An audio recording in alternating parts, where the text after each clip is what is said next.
Pinagbabaril ng mga di pa kilalang salarin ng isang re-electionist na barangay captain sa Taal, Batangas.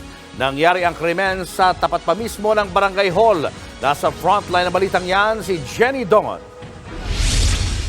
Alas 7 ng umaga kanina nang masapul sa CCTV ang pagdating ng motorsiklo sa tapat lang ng barangay hall ng Poblasyon Zone 10 sa Taal, Batangas.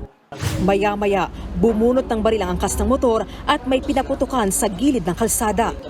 Makikita pa sa CCTV ang isang lalaking napatakbo at nagtago sa katabing tricycle.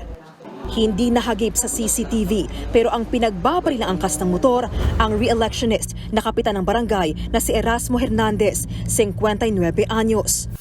Mabilis na tumakas sa mga sospek matapos ang pamamaril. Nagkagulo naman ang ilang nakakitang residente. Ayon sa lalaking katabi mismo ni Hernandez, nakaupo si kapitan noon nang dumating ang dalawang lalaki. Hindi na raw siya nakagalaw nang pinagbabarilan ng lalaki si Cap. Si Kapitan talaga ang target talaga.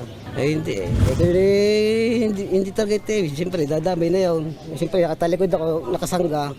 Papatay ako eh. Ikaw na rin. Hindi. Ito mismo si Kapitan talaga ang target. Sinugod pa sa ospital ang biktima pero idineklara ring dead on arrival. Napaiyak na lang ang mga kapatid ng kapitan sa nangyari. Dahil hindi dapat ganito ang nangyari sa kapatid ko. Sabi ko sa kanya, huwag na siyang lumaban. Pero sabi niya, hindi naman ako pwedeng umatras kasi ako nasa posisyon. Kaming magkakapatid, siya pang humihingi sa amin. Hindi siya nangungurakot, walang masamang ginawa ang kapatid ko. Kami lagi ang nagbibigay sa kanya. Kaya hindi pwedeng sabihin na masama ang ginawa niya para gawa siya ng ganon. Ayon sa Batangas Police, hindi nila inaalis ang anggulong may kinalaman sa nalalapit na barangay election ng krimen. Lalo tatakbo pala sa ikalawang termino bilang kapitan si Hernandez.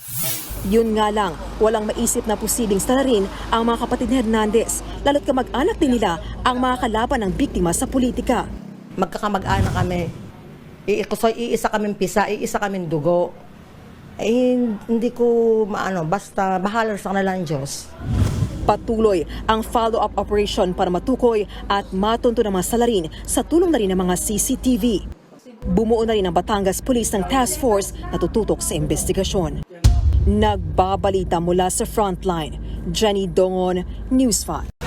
Mga kapatid, Julius Babaw po. Iba na ang may alam at may pakialam sa panahon ngayon. Huwag maging huli at maging una sa lahat sa balitaan. Mag-subscribe at mag-follow sa social media pages ng News 5.